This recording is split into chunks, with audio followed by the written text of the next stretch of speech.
Hello students, आज का हमारा टॉपिक है इंडिफरेंस कर्व, जिसको हिंदी में बोलते हैं अनधिमान वक्र। इसके कई नाम हैं, जैसे तटस्थता वक्र, उदासीनता वक्र और इसे समान संतुष्टि वक्र भी कहते हैं। अभी जब हम आगे आपको समझाएंगे इंडिफरेंस कर्व क्या होता है, तो आपको समझ में आएगा कि ये सारे जो वर्ड्स यहाँ पे लिखे हुए हैं ये सिनोनिम्स हैं। जो अनधिमान है वही तटस्थता है, वही उदासीनता है। ठीक है, तो जब हम आगे इसके बारे में अभी विस्तृत चर्चा करेंगे तब आपको ये बात समझ में आ जाएगी कि इंडिफरेंस कर्व को इतने नामों से क्यों जानते हैं और फिर इन सारे शब्दों का अर्थ क्या है। जो इंडिफरेंस कर्व है ये यूटिलिटी के क्रमवाचक दृष्टिकोण पर आधारित है। यूटिलिटी के या उपयोगिता के या तुष्टिगुण के क्रमवाचक दृष्टिकोण पर आधारित इंडिफरेंस कर्व एनालिसिस की थ्योरी ये बताती है कि दो वस्तुओं के विभिन्न कॉम्बिनेशंस अगर वो उपभोक्ता को समान संतुष्टि प्रदान करते हैं तो वहां पे एक विवेकशील उपभोक्ता का व्यवहार कैसा होता है। सबसे पहले इंडिफरेंस कर्व को रिप्रेजेंट किया था, इनकी थ्योरी को इकोनॉमिक्स में लाने का श्रेय जाता है J.R. हिग्स को। ठीक है, हिग्स की बुक है ये दोनों जो मैंने लिखी हुई है, वैल्यू एंड कैपिटल, बहुत ही फेमस बुक है।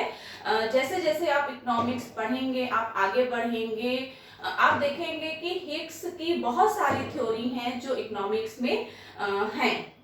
1939 में वैल्यू एंड कैपिटल में इन्होंने इंडिफरेंस कर्व एनालिसिस को प्रस्तुत किया था और अपनी दूसरी book A revision of demand theory जो 1956 में पब्लिश हुई थी, इसमें इन्होंने इस थ्योरी पे यानी कि इंडिफरेंस कर्व एनालिसिस का संशोधन प्रस्तुत किया है। तो वैल्यू एंड कैपिटल 1939 में इंडिफरेंस कर्व के बारे में बात की गई सबसे पहली बार और 1956 में इसका मॉडिफिकेशन J.R. हिग्स ने प्रस्तुत किया था। अब समझते हैं कि इंडिफरेंस कर्व होता क्या है।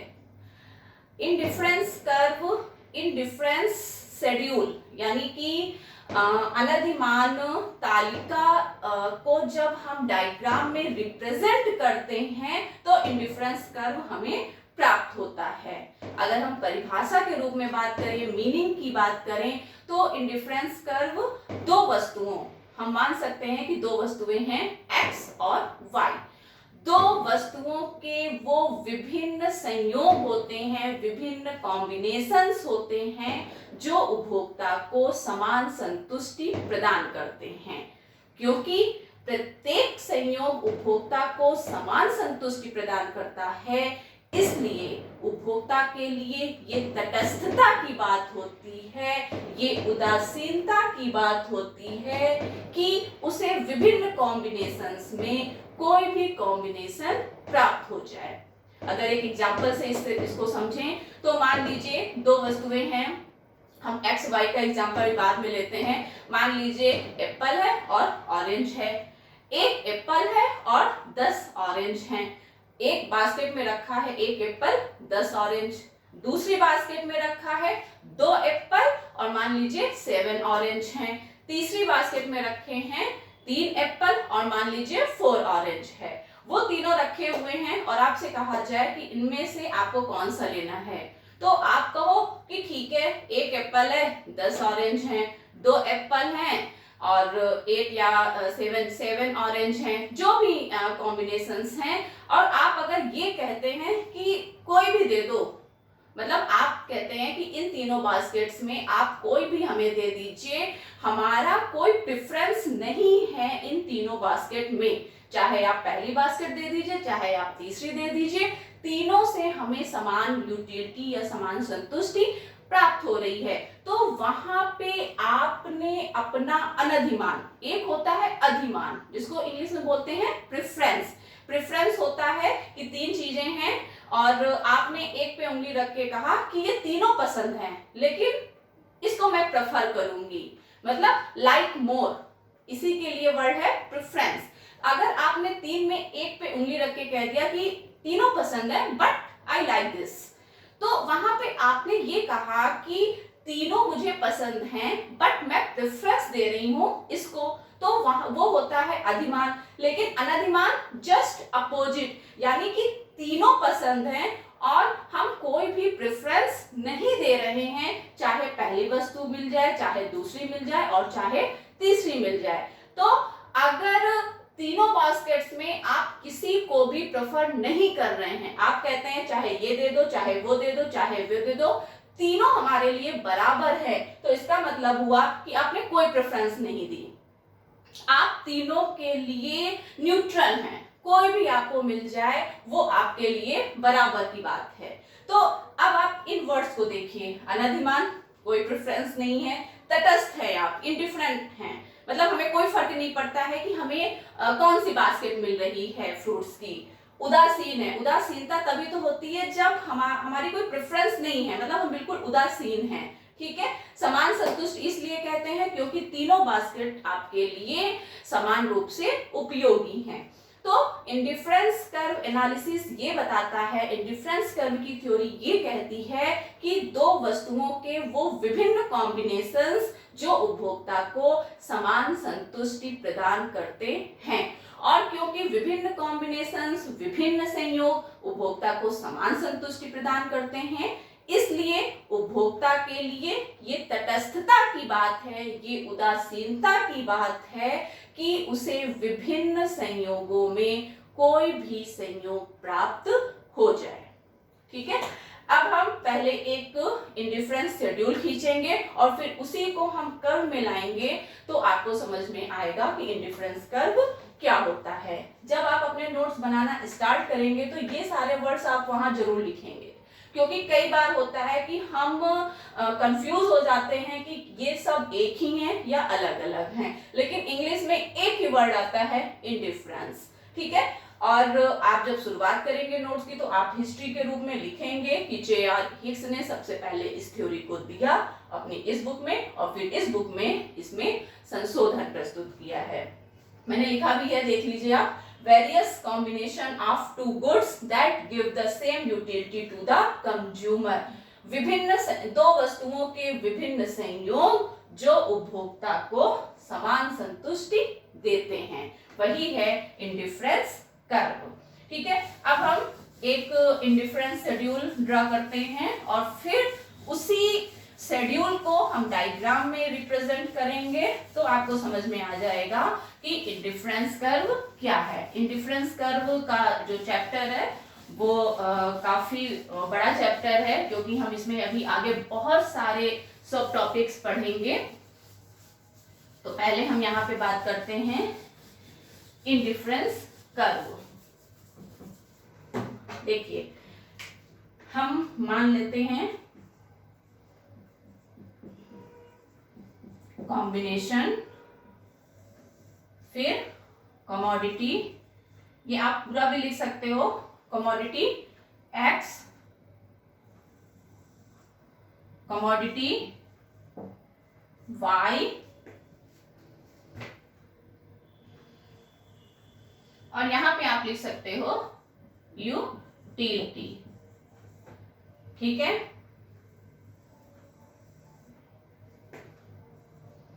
ए बी सी डी ई, हम एक्स की 1 यूनिट ले रहे हैं और वाई की 18, ठीक है। बी कॉम्बिनेशन, एक्स की 1 यूनिट बढ़ी और यहां पे हम करते हैं 13। सी कॉम्बिनेशन पे एक्स की 1 यूनिट बढ़ी और यहां पे हम करते हैं 9। डी पे हमने इसकी 1 यूनिट बढ़ाई और यहां पे करते हैं 6। ई पे हमने इसकी 1 यूनिट और बढ़ाई और यहां पे करते हैं 4। एक और ले लेते हैं, इसकी 1 यूनिट हम और बढ़ा रहे हैं और यहां पे हम कर देते हैं 3, ठीक है। यूटिलिटी सभी पे सेम है, तो आप ऐसे करके लिखेंगे सेम यूटिलिटी या फिर समान संतुष्टि।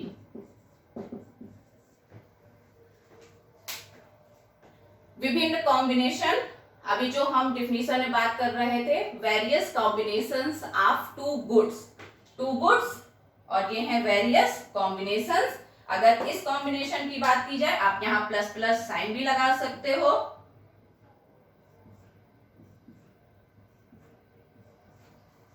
ए कॉम्बिनेशन पे x की 1 यूनिट है, y की 18 यूनिट है।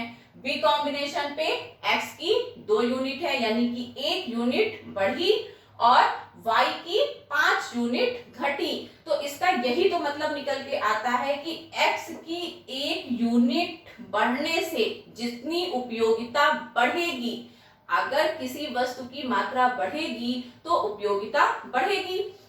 यहाँ पे अगर 1 यूनिट x की बढ़ी तो यहाँ पे y की 5 यूनिट माइनस भी तो हुई है। तो इसका अर्थ ये है कि x वस्तु की 1 यूनिट बढ़ाने से जितनी उपयोगिता बढ़ी और y वस्तु की 5 यूनिट घटाने से जितनी उपयोगिता घटी, ये दोनों प्लस माइनस बराबर हो गए। इसीलिए जो ए कॉम्बिनेशन यानी कि 1 और 18 मिल करके जितनी संतुष्टि दे रहे हैं, उतनी ही x की 1 यूनिट बढ़ने से और y की 5 यूनिट घटने से जो कॉम्बिनेशन बढ़ रहा है, यहाँ पर भी उतनी ही यूटिलिटी है एंड सो ऑन। यानी कि अगर x की यूनिट्स बढ़ती जा रही हैं और y की घटती जा रही हैं, तो जितना इधर बढ़ रही है यूटिलिटी प्रत्येक कॉम्बिनेशन में, और प्रत्येक कॉम्बिनेशन में क्योंकि y की मात्रा कम होती जा रही है, तो एक तरफ एक वस्तु बढ़ रही है और दूसरी वस्तु घट रही है। इसीलिए जो यूटिलिटी है वो सेम होगी। ठीक है, अब हम इसी को ड्रा करते हैं डायग्राम में। आप इसको नोट डाउन कर लीजिए। अगर आप इसी को ड्रा करते हैं तो थोड़ा टाइम लगेगा, लेकिन क्योंकि हमें आपको समझाना है कि डायग्राम कैसे निकल के आया है, इसलिए हम इसी को ड्रा करेंगे। आप नोट डाउन कर लीजिए।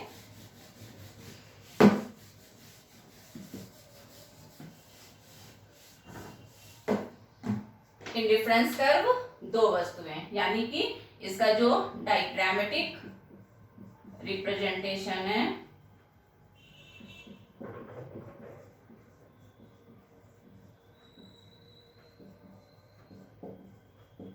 और जब आपने शेड्यूल बनाई है तो वहां आप लिखेंगे शेड्यूल रिप्रेजेंटेशन।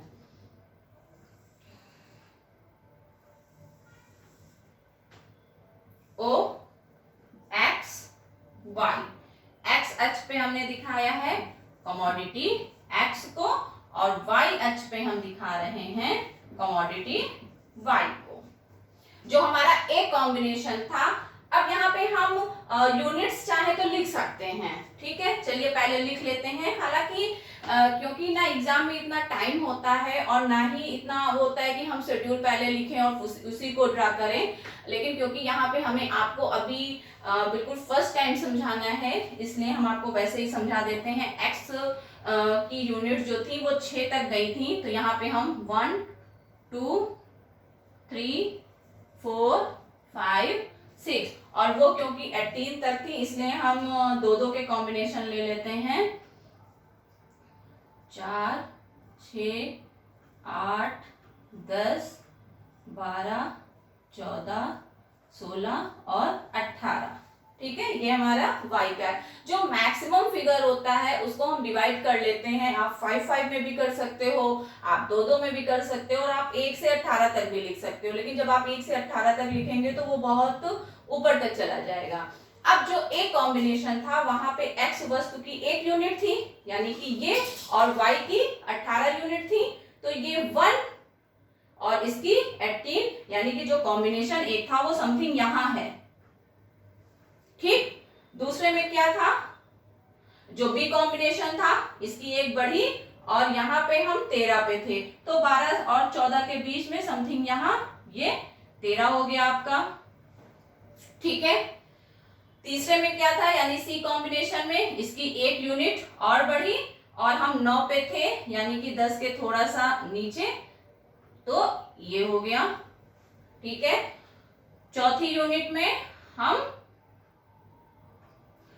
6 पे थे, y की 6 यूनिट थी, फिर 5 पे और ये 4, ये हो गया। ठीक, उसके बाद 3 एंड इधर 1 यूनिट और बढ़ गई थी, ये हमारा अगला कॉम्बिनेशन था। इन सबको आप मिला दीजिए। ये जो कर्व बना दैट इज इंडिफरेंस कर्व, यही है इंडिफरेंस कर्व। ठीक है, A B C D E F, ये थोड़ा सा आप राउंड में खींचिएगा, क्योंकि ये हमने क्योंकि पॉइंट रख रख के खींचे हैं इसलिए ऐसा है। अदरवाइज ये जो इसका शेप होता है वो कॉन्वेक्स होता है एंड दैट इज कॉन्वेक्स। ये है इंडिफरेंस कर्व का शेप। ठीक है, तो आप इसको जब राउंड में खींचेंगे तो ये आपका कुछ ऐसा ही निकल के आएगा। तो ये विभिन्न कॉम्बिनेशंस जो हैं A B C D E F, indifference curve कहता है कि जो यूटिलिटी ए पर है वही बी पर है, वही सी पर है, वही डी पर है, वही ई पर है और वही एफ पर है। तो क्योंकि यूटिलिटी सेम है, उपयोगिता बराबर है, तो ये एक उपभोक्ता के लिए उदासीनता की बात होती है कि चाहे उसे ए कॉम्बिनेशन मिल जाए और चाहे उसे एफ कॉम्बिनेशन मिल जाए। यहीं पे मैं एक बात और भी क्लियर करना चाहती हूँ कि दो वस्तुओं के केवल विभिन्न कॉम्बिनेशंस की एक ही शेड्यूल नहीं हो सकती है, बल्कि बहुत सारे शेड्यूल हो सकते हैं। और जब हम उन विभिन्न शेड्यूल को लाते हैं एक ही डायग्राम में तो वो होता है आपका इंडिफरेंस मैप। ठीक है, इसी में हम आपको बताते हैं इंडिफरेंस मैप क्या होता है, क्योंकि ये जो कॉम्बिनेशन थे ये तो एक शेड्यूल के थे, दो वस्तुओं के तो बहुत सारे कॉम्बिनेशंस हो सकते हैं। हो सकता है कि वो जो इंडिफरेंस कर्व हो वो उसके ऊपर हो या फिर जो इंडिफरेंस कर्व हो वो उसके नीचे हो। अगर हम उन सारे इंडिफरेंस कर्व को एक साथ एक ही रेखा चित्र में लाते हैं तो वो होता है इंडिफरेंस मैप। यहीं पे हम समझ लेते हैं कि इंडिफरेंस मैप क्या होता है। जब एक ही रेखा चित्र में एक साथ कई इंडिफरेंस कर्व को एक साथ दिखाया जाता है तो वो होता है इंडिफरेंस मैप। एक्स अक्ष पे हमने एक्स कमोडिटी, वाई अक्ष पे वाई कमोडिटी, और ये मान लीजिए कि विभिन्न आईसी वक्र हैं, IC1, IC2, IC3। जो सबसे नीचे का इंडिफरेंस कर्व होता है वो सबसे कम यूटिलिटी देता है, मिनिमम सेटिस्फैक्शन, और जो सबसे ऊपर का इंडिफरेंस कर्व होता है वो सबसे अधिक यूटिलिटी देता है। अगर इसके ऊपर और भी इंडिफरेंस कर्व आप खींचेंगे तो उसमें जो सबसे ऊपर होगा वो मैक्सिमम सेटिस्फैक्शन देगा। ऐसा क्यों? ऐसा इसलिए, मान लीजिए यहाँ पे एक बिंदु है A, यहाँ पे एक बिंदु है B और यहाँ पे एक बिंदु है C। तो यहाँ पे सबसे ज्यादा यूटिलिटी होगी C पे और सबसे कम होगी A पे। क्यों? क्योंकि A पे X और Y की जो क्वांटिटी है, मान लीजिए OX1, यहाँ पे OY1 है। B पे दोनों वस्तुओं की क्वांटिटी बढ़ जाएगी, C पे और ज्यादा क्वांटिटी दोनों वस्तुओं की हो जाएगी। तो जैसे जैसे मात्रा बढ़ेगी वस्तुओं की वैसे वैसे यूटिलिटी भी बढ़ेगी। और जब हम इंडिफरेंस कर्व की बात कर रहे थे, एक ही वक्र के विभिन्न कॉम्बिनेशंस की बात कर रहे थे, तो अगर एक वस्तु की मात्रा बढ़ रही थी तो दूसरी वस्तु की मात्रा घट भी रही थी। और यहाँ पे आप देखिए जो ABC कॉम्बिनेशंस हैं उसमें X की मात्रा भी बढ़ रही है और Y की मात्रा भी बढ़ रही है। और ये हम जानते हैं कि जितना ज्यादा वस्तुओं का प्रयोग होता है, जितना ज्यादा वस्तुओं का उपभोग किया जाता है, अगर वस्तुओं की मात्रा ज्यादा होती है तो यूटिलिटी भी ज्यादा होती है। तो इसलिए जो IC1 है वहां पे संतुष्टि सबसे कम होगी। जो भी यहाँ के कॉम्बिनेशंस होंगे, अगर हम मान लें यहाँ पे हैं L M J K, तो J K A M L ये समान संतुष्टि दे रहे हैं, लेकिन इस ग्राफ पे, इस कर्व पे जो भी कॉम्बिनेशंस होंगे वो इसकी तुलना में और अधिक संतुष्टि देने वाले होंगे।